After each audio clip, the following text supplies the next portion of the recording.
Hi everyone, thank you so much for watching today. For those who don't know me, my name is Elvia Guadian. I'm originally from Guadalajara, Mexico.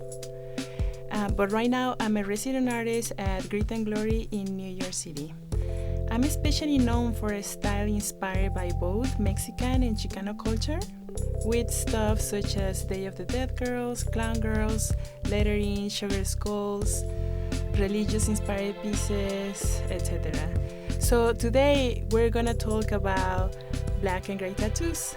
And if along the way you guys have any questions, please just leave it down below in my video and I'll do my best to answer them all. Also, just a disclosure here, I'm by any means consider myself a black and gray tattoo master, but I've been tattooing for 13 years and I know I can definitely give you an insight on how I approach this technique. There's no right or wrong, it's just on the way that how I work. And so precisely what I love about this technique is that it's so versatile and it can be applied in a number of ways and styles. For today, we're just gonna make a guide on what I think is the 4 most important aspects for a black and gray tattoo. So let's start.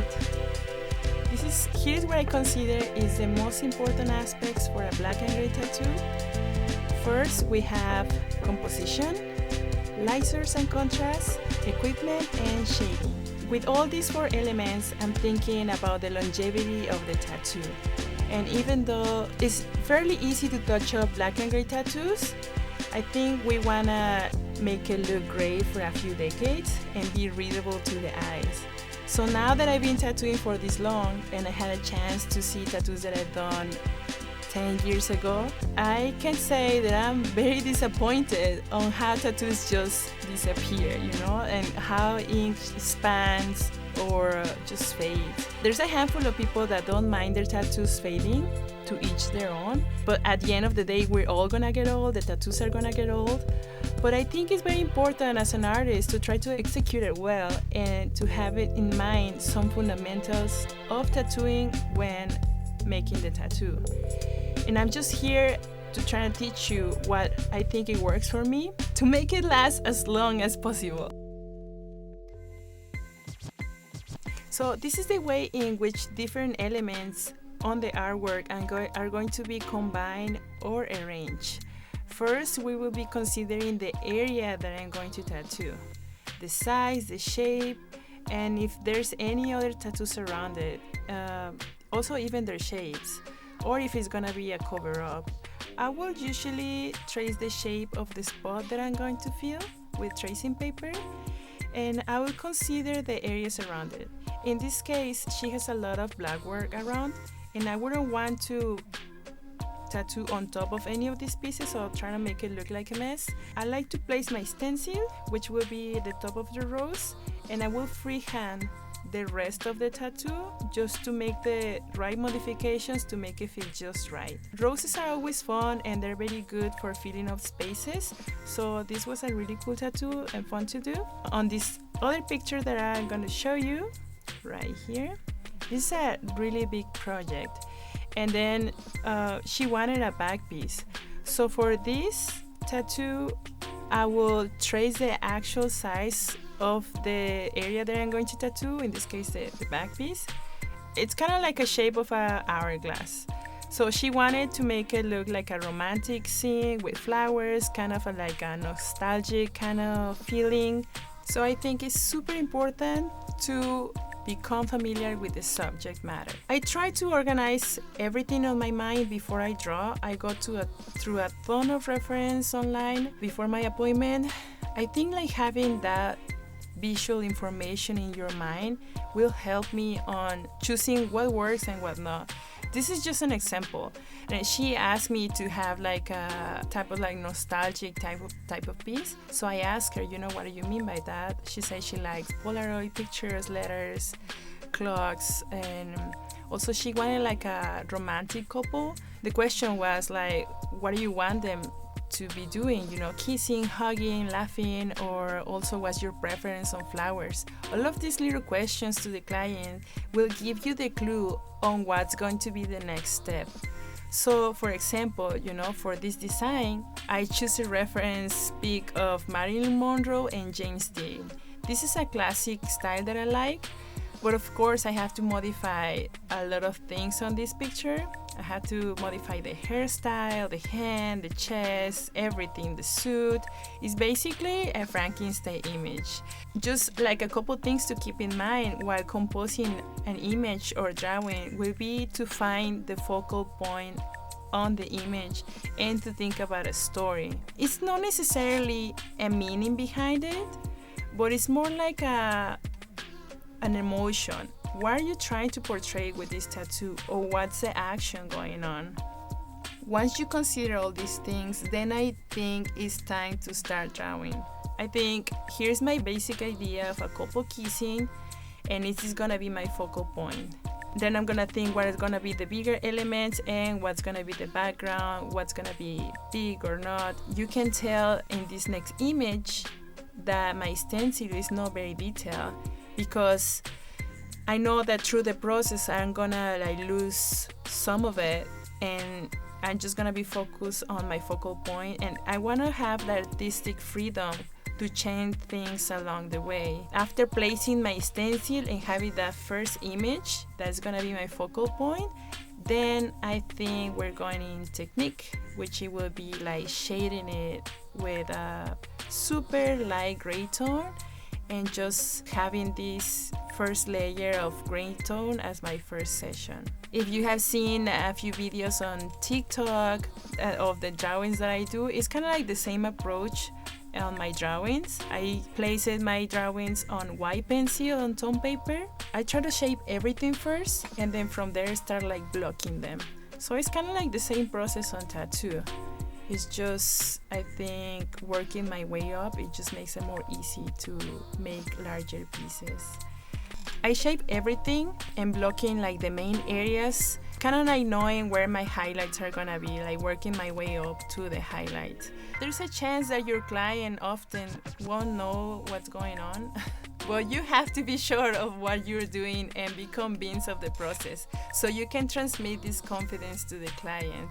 And so in summary, for composition, it's basically based on a series of little decisions that you take along the way and how you balance of these elements on the picture and the role of the main characters on the piece. In this example is basically the couple.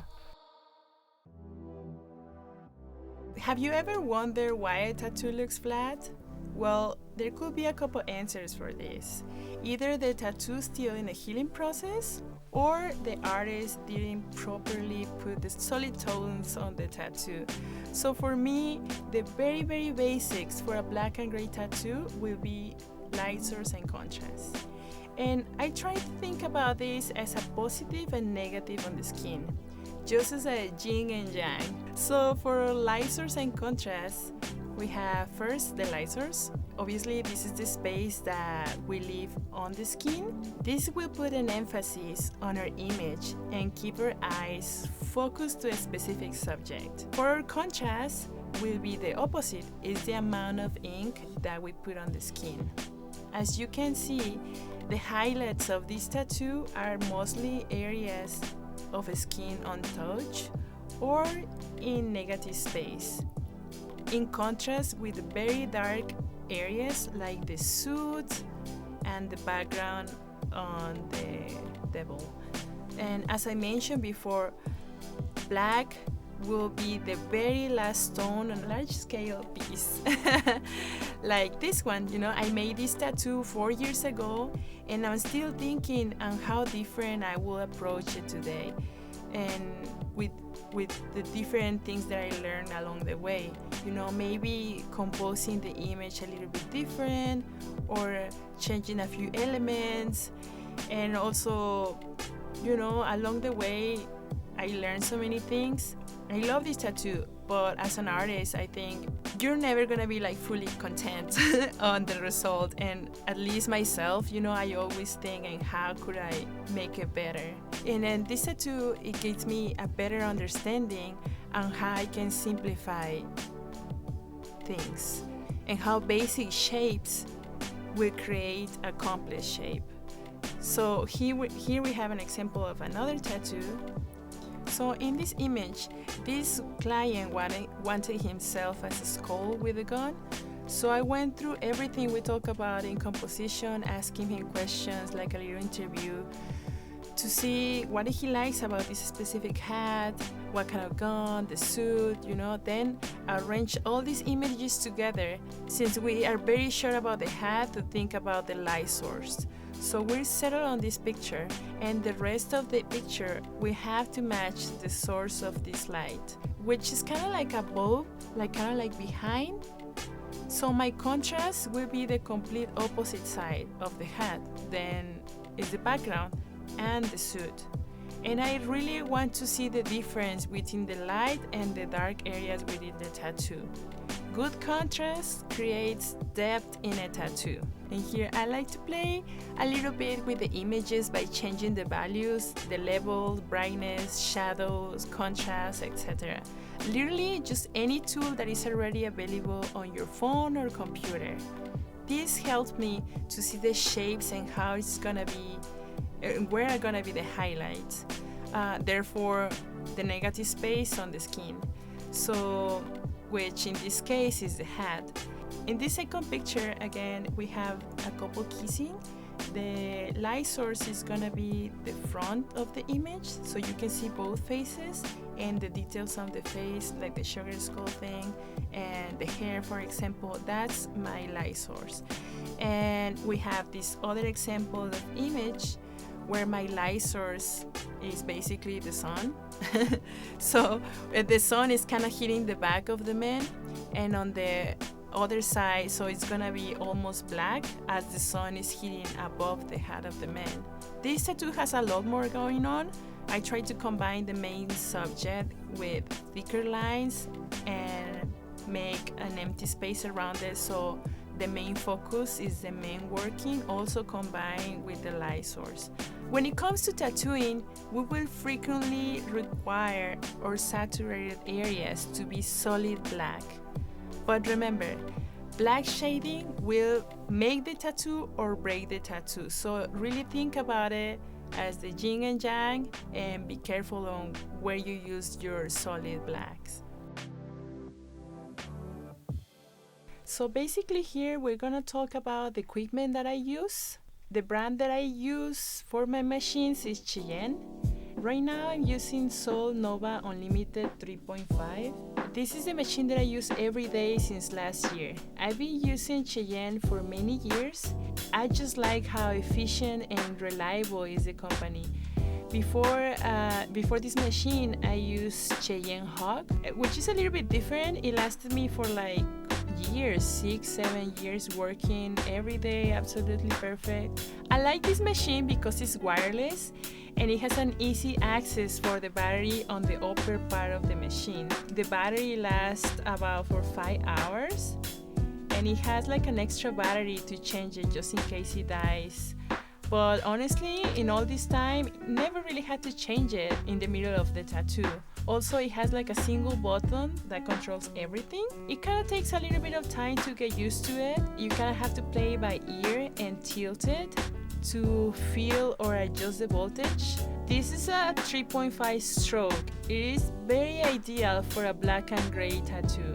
It makes it soft, it packs the color really well. This machine, I believe, it has a version of like 5.0 stroke, which means it hits harder, and it's maybe better for traditional or big line light work tattoos. Also, there's like a 2.5 stroke. Those machines will be better for a cosmetic tattoos or single needle tattoos. I just play by ear, and I run the machine between 6 and 8 volts. And like I say, it just takes time to adjust just by ear, but this 3.5 machine is absolutely perfect for me right now. Now we have the needles. I know there's a large selection of brands, cartridges, sizes, diameters, tapers, etc. Depends on the country or brand, you will find either millimeter measurement or a gauge number. The rule of thumb for me is a 0.8 is already a long taper. So depending on the brand, It will also be named as bug bean.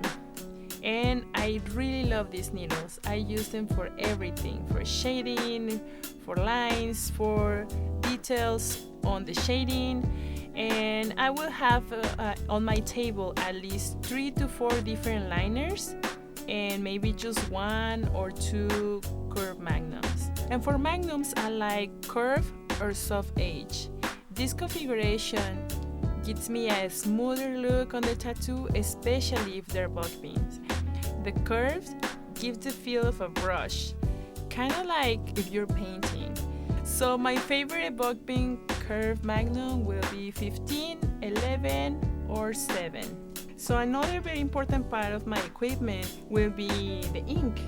So right now I'm using Ghost Line 1, 2, and 3 from Big Sleeves. I will usually just use these 3 tones along the whole tattoo, just because it just makes it easy for me to remember which tone I use if I need to go over a certain piece or if I didn't finish.